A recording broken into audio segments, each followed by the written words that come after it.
Good morning. Good morning. My name is Stephen Burke. I'm a past board member, currently serving on the Sanctuary Committee.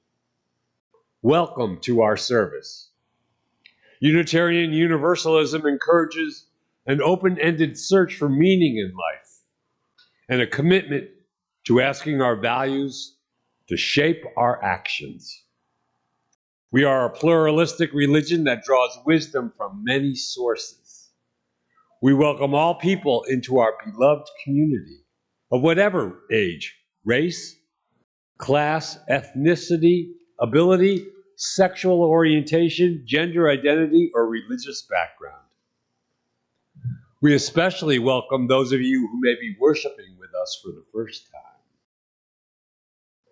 Due to ongoing COVID-19 mitigation strategies, we are not having our normal coffee hour after service. Please check our calendar and newsletter for announcements of programs and events. Guests are welcome to participate in any activities in our community. If you would like more information about the congregation, or if you have any questions, please do not hesitate to ask any member or Reverend J. Thanks.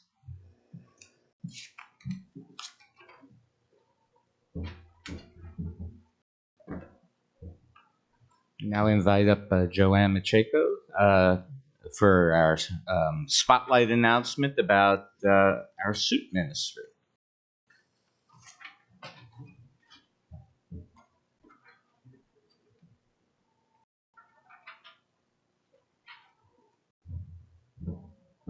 Good morning. On behalf of the Strategic Plan Implementation Team, and in the interest of rebuilding our beloved community here at UU-CQC, I've come to announce a new program called Ladles of Love. This is a soup meal share program, with the soup being prepared by a group of volunteer community chefs, our community, for those of you whose busy lives would welcome the relief of having a night off from cooking, or for those who are unable to cook a meal due to other circumstances. It works like this. On the third Wednesday of each month, by 4 p.m., you call the coordinator, as yet to be named, or email the church to place your request for your choice of 3 available soups. On the following Sunday after the service, from 11 to 1 p.m., you can pick up your soup at the church kitchen. For those who are unable to travel, we'll deliver your soup between 11:30 and 1:30 on Sunday. The email link will be in next week's newsletter, and the number to call will be listed, along with a link to the 3 recipes with all the ingredients listed. When you call to place your order, you simply leave your name, the number of persons to be fed, which soup you would like to order, and whether you need help picking it up or not. This program begins Wednesday of this month, the 3rd Wednesday, which is March 16th, when orders can be called in or emailed before 4 o'clock. We could not even offer ladles of love without extending a warm thank you to the 14 wonderful loving members who have volunteered to be cooks or otherwise assist with this program. So remember to look in next week's newsletter for the email address for ladles of love and or a phone number to call. Also, there will be a link to the 3 soup recipes being offered. Remember, they will be offered on the first Sunday or Wednesday of the month and the 3rd Wednesday of the month. Share the soup, share the love, help us build community. Thank you.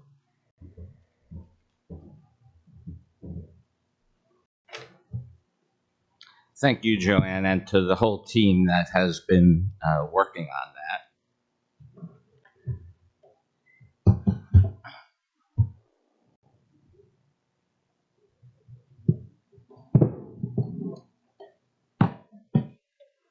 So some good news. By the way, hello, I'm Reverend Jay Wolin. It is great to be here with you this Sunday morning. Some good news, just to let you know, our reopening task force met this past week, and I know one of the recommendations they are sending to the board is to allow us to have coffee hour, to take off our masks when we are eating downstairs for events. So hopefully that will happen soon. And so we are also then looking for people who will help with hospitality. So if that's something you are willing and able to do, please contact myself or Brian Tufty, who's in the back there, who will be very happy to accept your help. Our opening words today are from the Reverend Scott Taylor. We light this flame as an act of faith. We come with our doubts worn out and worn down, wanting once again to trust, to believe that hope is not as fragile as it sometimes seems, that the vision is not as deep as it sometimes appears. And so we light this flame each week as an act of faith, a reminder, a rededication, a redeclaration, a rekindling of the trust that darkness can't ever shut out the light, that kindness is more powerful than we know, that humility and accountability allow us to change, that together, we can most certainly bend the arc of this beautiful universe towards justice. Please join me now in the lighting of our chalice, the words of which will be up on the screen.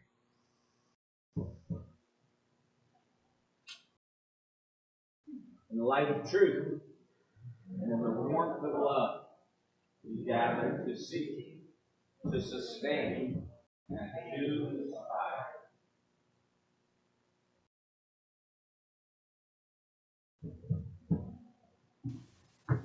Hi, I'm Diane Hammerand, a member of this congregation. We acknowledge the traditional owners of country on which our congregation's grounds are located: the Kickapoo, Peoria, Sauk, and Meskwaki, Miamiaki, and Osheti Shakawan, and recognize their continuing connection to land, waters, and culture. We pay our respects to their elders, past, present, and emerging.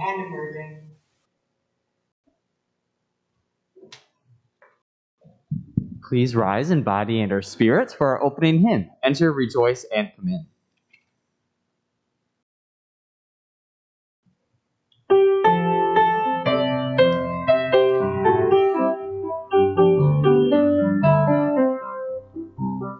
Enter, rejoice, and come in. Enter, rejoice, and come in. Today will be a joyful day. Enter, rejoice, and come in. Open your ears to the song. Open your ears to the song. Today will be a joyful day. Enter, rejoice, and come in. Open your hearts, everyone. Open your hearts, everyone. Today will be a joyful day. Enter, rejoice, and come in. Don't be afraid of some change. Don't be afraid of some change. Today will be a joyful day. Enter, rejoice, and come in. Enter, rejoice, and come in. Enter, rejoice, and come in. Today will be a joyful day. Enter, rejoice, and come in.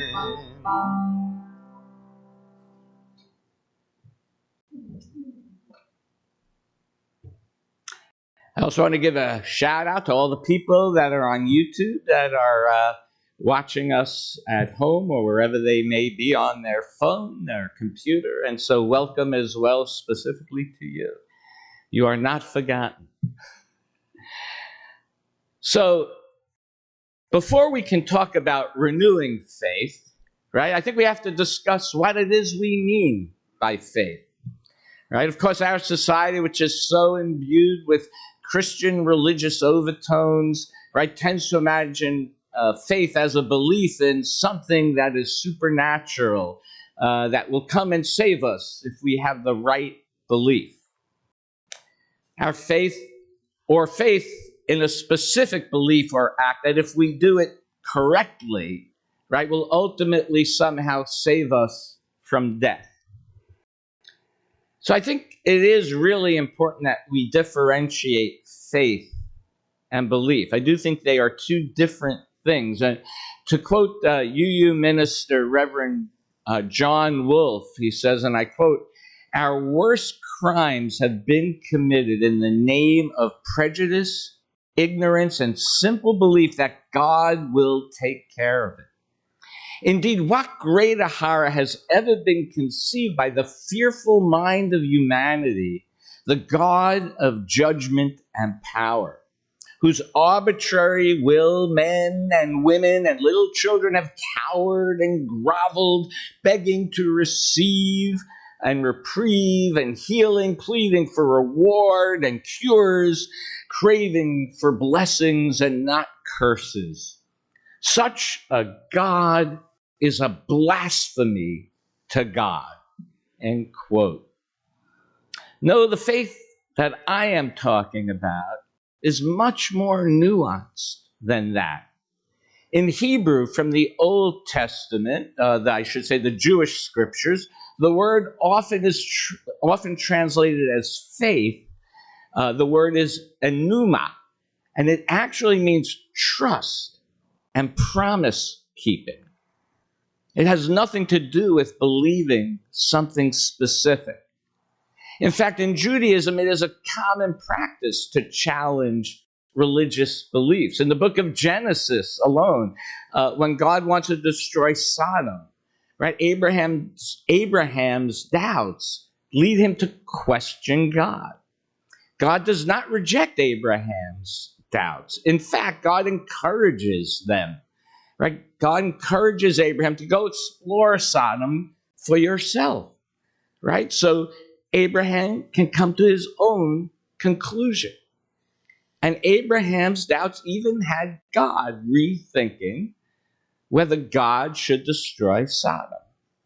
For millennium, Jewish rabbis have debated the meaning of the scriptures, coming up with varied and creative analysis.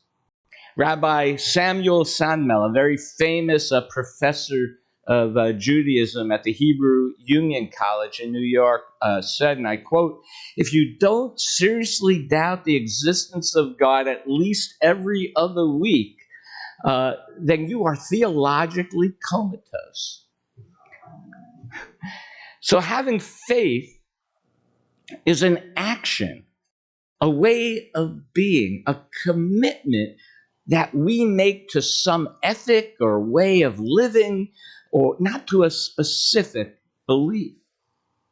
Wilfred Canton Smith, Presbyterian minister and director of Harvard University's Center for the Study of World Religion, wrote, and I quote, "Faith is an orientation of the personality to oneself, to one's neighbor, and to the universe," end quote.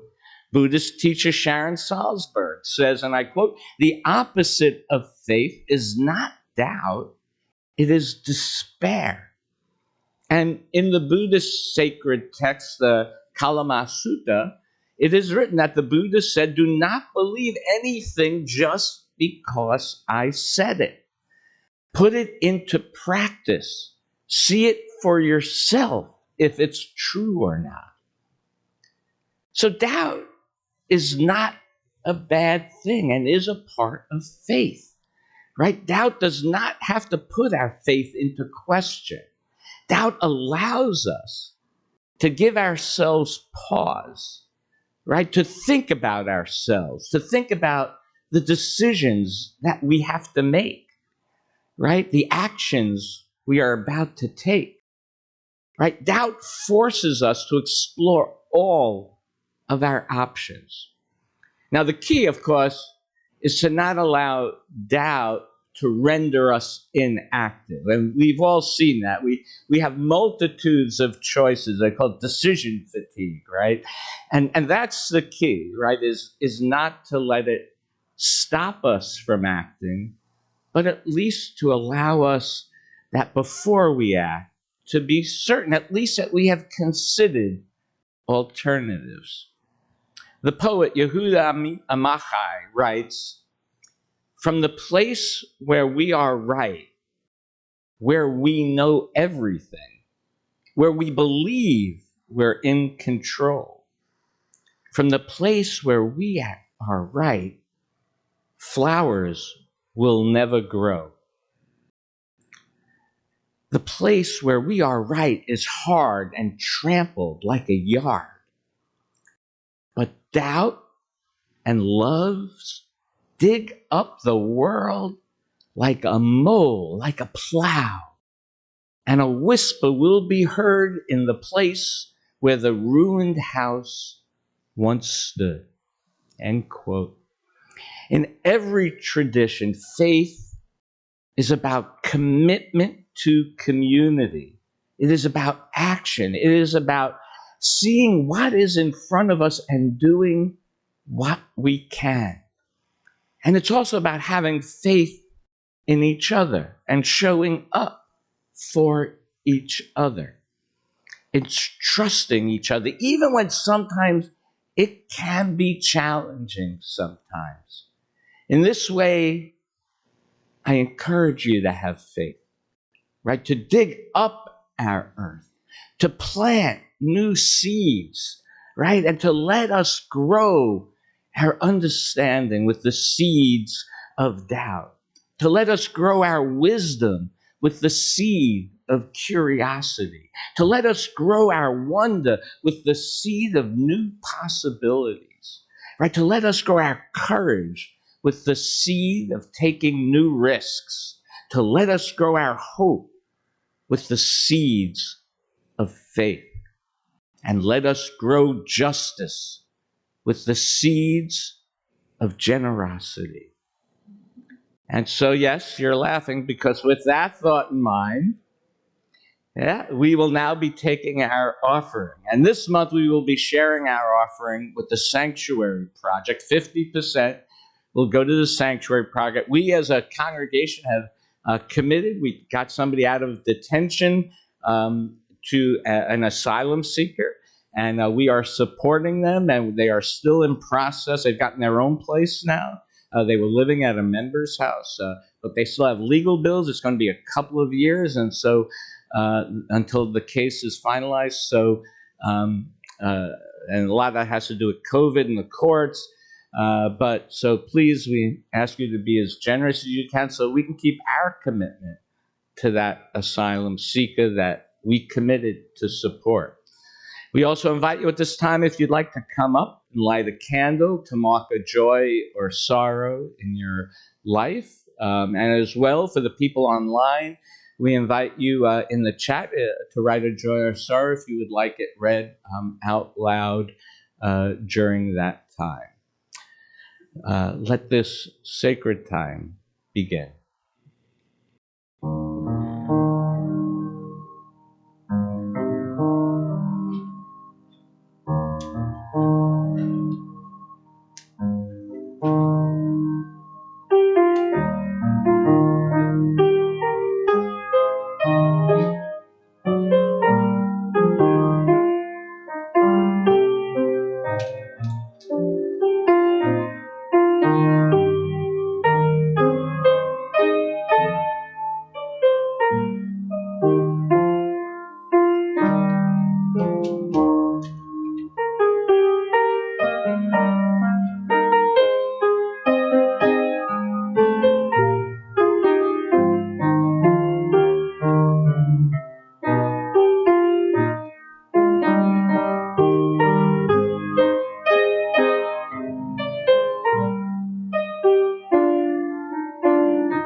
Thank you, Justin.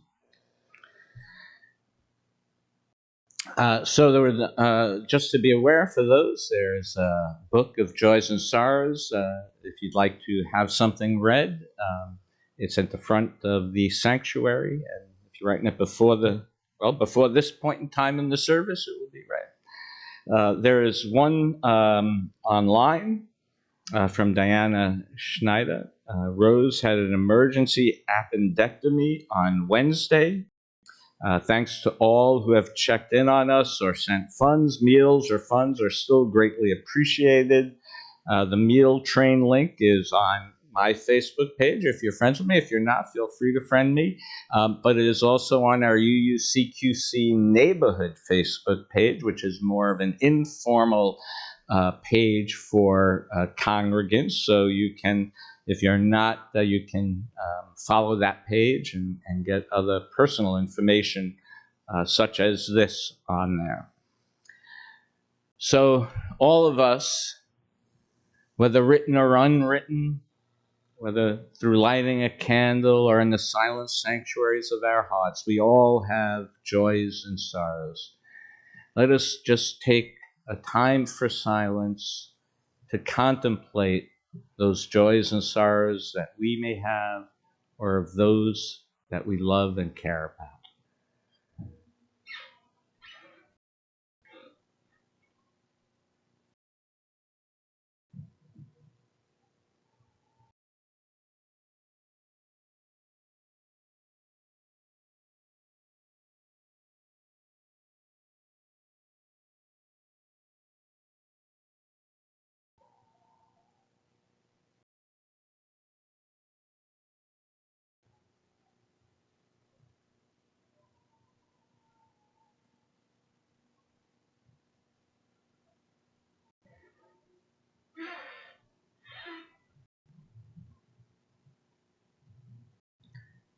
And bring us out of the silence with a meditation for challenging times by my friend Reverend Joan Javier Duval. Holy mystery, silent presence, uncertain bearer of the weight of it all. In these quiet moments we listen. We listen for maybe still breathing, perhaps still whispering, the faintest sign of a universal good. We listen between the cacophony of distractions, pulling us towards untruth and falsehood.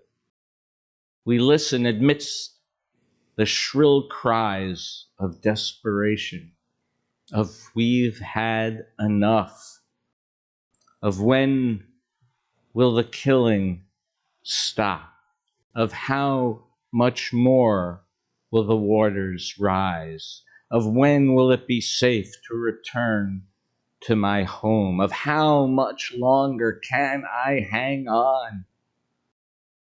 We listen and we wait. Through the tumult of these days, we seek assurance. We seek the fulfillment of a promise made to ourselves, a promise made to those who have been stretched to call neighbor, a promise written and enshrined yet unfulfilled. Help us, abiding mystery, to hang on, to hold on when all is in question, when all is in doubt. Help us to stay firm in our own commitments and our own promises. Lead us back into connection, back into the bonds of humanity that help us to know each other as beloved. May we continue listening. May we keep watch. May we beckon love, justice, and mercy with our own whispers, with our own shouts, with our own cries, until all know themselves as part of the circle of love. Amen.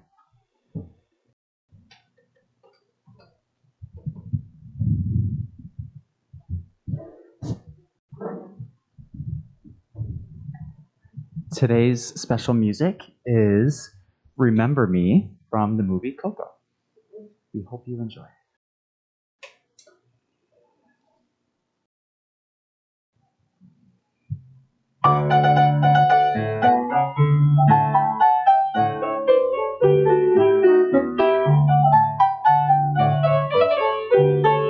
Remember me, though I have to say goodbye. Remember me, don't let it make you cry. For even if I'm far away, I hold you in my heart. I sing a secret song to you each night we are apart. Remember me, though I have to travel far. Remember me, each time you hear a sad guitar, know that I'm with you the only way that I can be. Until you're in my arms again, remember me. Remember me. Though I have to say goodbye, remember me. Don't let it make you cry, for even if I'm far away, I hold you in my heart. I sing a secret song to you each night we are apart. Remember me. Though I have to travel far, remember me. Each time you hear a sad guitar, know that I'm with you the only way that I can be. Until you're in my arms again, remember me.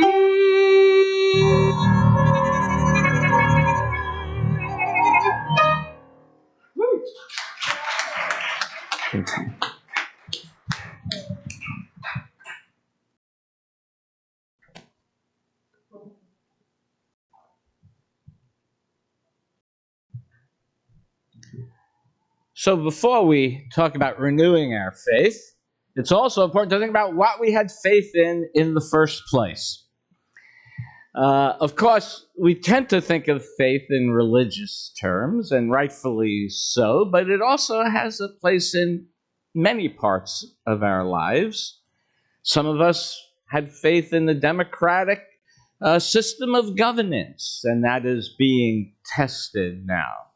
We have seen that faith shaken over the last 5 years, culminating in events on January 6th of 2020 and continuing on today, and as well continuing with a court system that seems to favor ideology over law, limiting civil rights for women's health choices, and more recently, even in our own state, limiting civil rights of our transgender siblings. Some of us have had faith as well in the American dream, in the capitalistic economy, even while more recently recognizing that those dreams were not real for many in our society. For others, it lifted our ancestors out of poverty. And so now we come, though, to realize that unchecked capitalism has led to a large economic inequality, denying basic services to many, and is leading to the devastation of our planet. We cannot ignore that. It's just so obvious right in front of us. We have seen also more recently what is called the Great Resignation, right, during COVID, where people are just not willing to return to jobs under certain circumstances, shifting their priorities to a different way of living, right, following a different set of values. We've had time to ponder and consider what our values are and what we have faith in. I have to admit, though, growing up, I really didn't grow up with a lot of faith, to be honest with you, in much of anything. We all tend to think of the times that we're living in as unique or unprecedented. And it is true, there are different challenges today that have been exacerbated by social media. And of course, the culmination of the degradation of the environment is starting to pile up. And if we don't do anything, our grandchildren, children and grandchildren will continue to pay the price that we are starting to pay now. It's because our grandparents and parents didn't do enough to stop it, right? Fires are burning, right? All throughout the West, right? We're having drought in this country in places we haven't had drought in before. So we have to recognize that.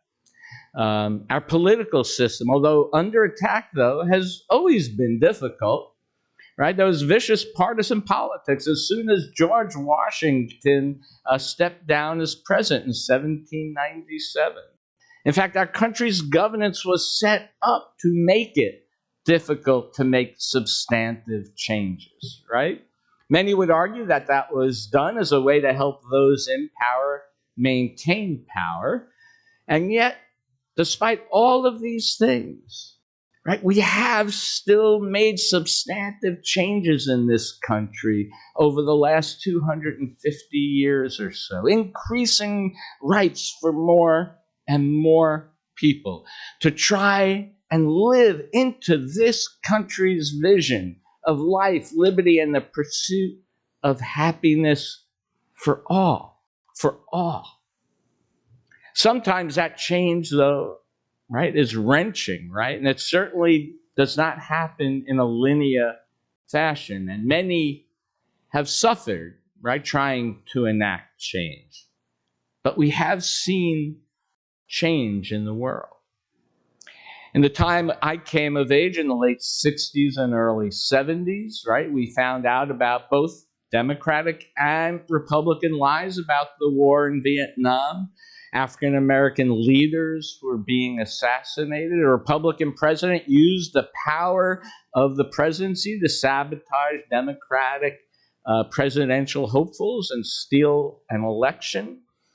We had an oil embargo that required rationing and hours-long waits at the gas stations. I remember getting up super early in the morning when it was my day, like 4 in the morning, to get in line. My first mortgage had an interest rate of 18% as the country, right, dealt with runaway inflation. Of course, houses were a lot cheaper back then also. I am sure some of our older members could probably tell us stories about the Depression or World War II. I grew up hearing how it was so much more terrible then. And today, we have another Republican president, again, trying to prevent the transfer of power. We've had more wars steeped in deception. We've had an economy that is on the brink, constantly wavering between boom and bust. And, of course, COVID, right, which has really upended our society. Maybe Mark Twain was right when he wrote, "History does not repeat itself, it rhymes." And yet maybe, counterintuitively, today I have more faith in the future than when I was young. You know, in truth, when I was young, the only thing I had faith in, truthfully, was myself, my family to help me in an emergency, and I would only ask them in an emergency, and my friends who I grew up with, who I knew would always have my back. I was young. What did I know? But what I have learned over time is that if nothing else, faith requires patience and it requires trust. Right? When I look back over my life, I could never have imagined, right, let alone planned for the changes that occurred in my life and in the world. It takes a long time to enact change, and so that takes faith that what we do will make a difference, right? When I went to school nights for my undergraduate degree, I remember back then thinking, oh my God, how long is this going to take? And, you know, like, is it going to be worth anything? And looking back, that was over 40 years ago. When I started seminary, going part-time as well, I had those same feelings, right? And that was almost 12 years ago since I've graduated. I remember as if it was yesterday, the first time I walked into a Unitarian Universalist congregation. And I can tell you that was hard for me, feeling as if I was betraying 3,000 years of ancestors who died for my right to practice Judaism. And yet here I am, 35 years later, now a Unitarian Universalist minister, having realized not only was it not a betrayal, but Unitarian Universalism allowed for an unfolding and an expansion of my Jewish faith to become more universal in its practice. And that is what faith is, an intentional practice, right? A practice of what it means to be human with others in community. What gives me faith is a lifetime of experiences that have shown me that change is possible. But change requires courage to risk, right? To risk doubt, to risk being wrong, to risk being right. And the willingness, more important than anything else, the willingness to embrace the unknown. a willingness to give up our hard truth and to jump into the abyss, because that is where truth will be found. It was Unitarian Universalism that rejected Christian doctrines and expanded our understanding with a pluralistic theology, even including atheism and humanism. It was Unitarian Universalism's Beacon Hill Press that, despite tremendous risk and pressure from the government, printed the Pentagon Papers, which uncovered lies about Vietnam. It was Unitarian Universalism that first ordained gay and lesbian ministers and later transgender ministers. It is Unitarian Universalism that now asks us to confront the systemic racism in our society. Faith is stepping forward without knowing how it will end up. But looking at the past, we can learn that Unitarian Universalists look to transform our own and society's future. And you're not going to have to go to that future alone. Unitarian Universalism reminds us that revelation is ongoing, that we need to continue searching for and acting in ways that bring about wholeness. It is why I put my faith in Unitarian Universalism, because I have experienced it and I have seen the power of this religion to transform people and society. This past week, one of our members was out at Des Moines, to speak with legislatures about various political issues. And one young legislature, upon hearing they were from the Quad Cities, shared their story with our member. They told them that when they grew up in the Quad Cities, the only place they felt truly safe was at Quad Cities Affirming Diversity, or QCAD, an LGBTQ advocacy and support group, a group that was started by members of this congregation in this congregation with the support of congregants. And one of the highlights of this legislator's high school days was coming to the gay prom at this congregation. And I know there are plans for another one in this upcoming year if COVID allows it. This individual is now part of the Iowa legislature and has a tremendous future in front of them. Now, often we don't hear from each other, let alone from others, right, about how what we do in the world matters or how we have been changed by Unitarian Universalism.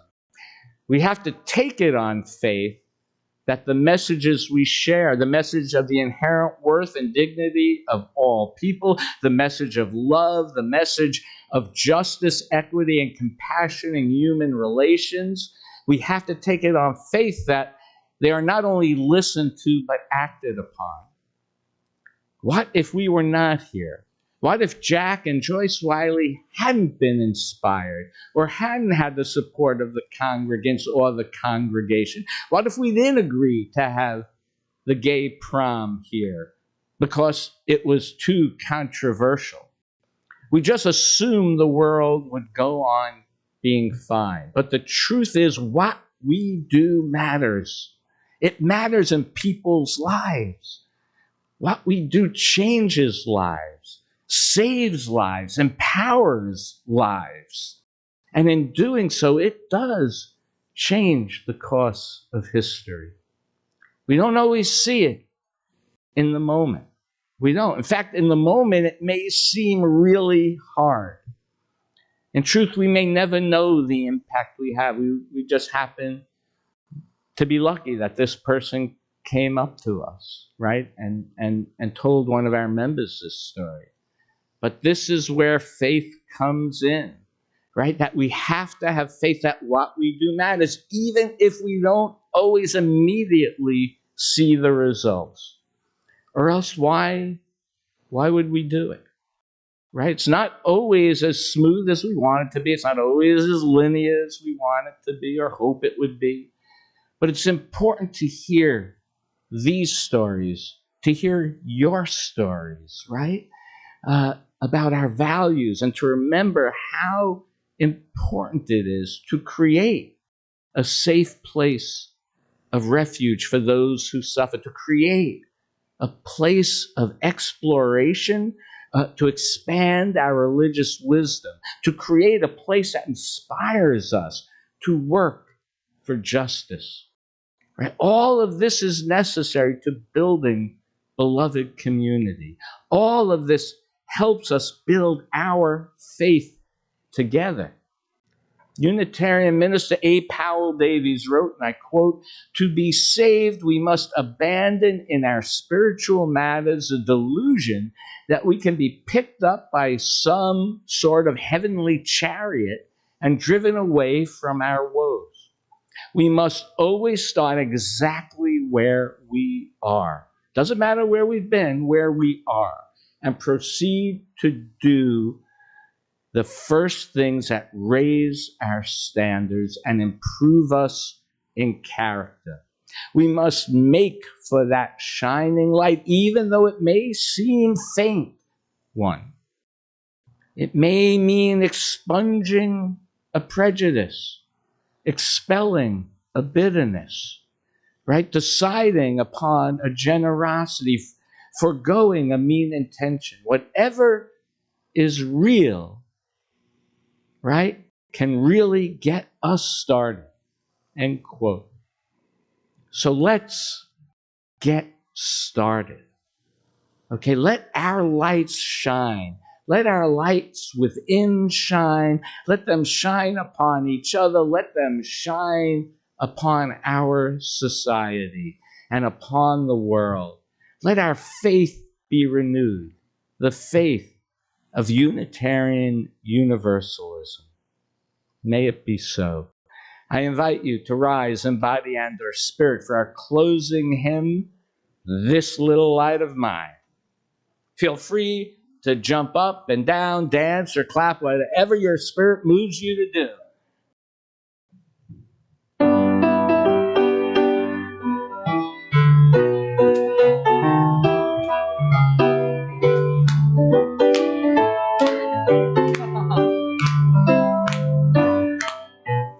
This little light of mine, I'm gonna let it shine. This little light of mine, I'm gonna let it shine. This little light of mine, I'm gonna let it shine. Let it shine, let it shine, let it shine. Everywhere I go, I'm gonna let it shine. Everywhere I go, I'm gonna let it shine. Everywhere I go, I'm gonna let it shine. Let it shine, let it shine, let it shine.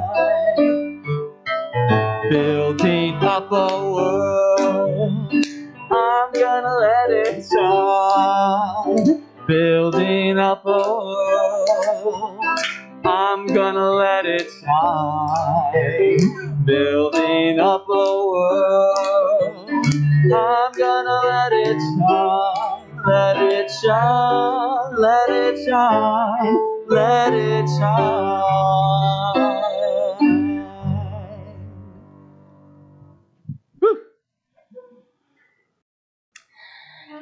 Our closing words come from the Reverend Victoria Safford.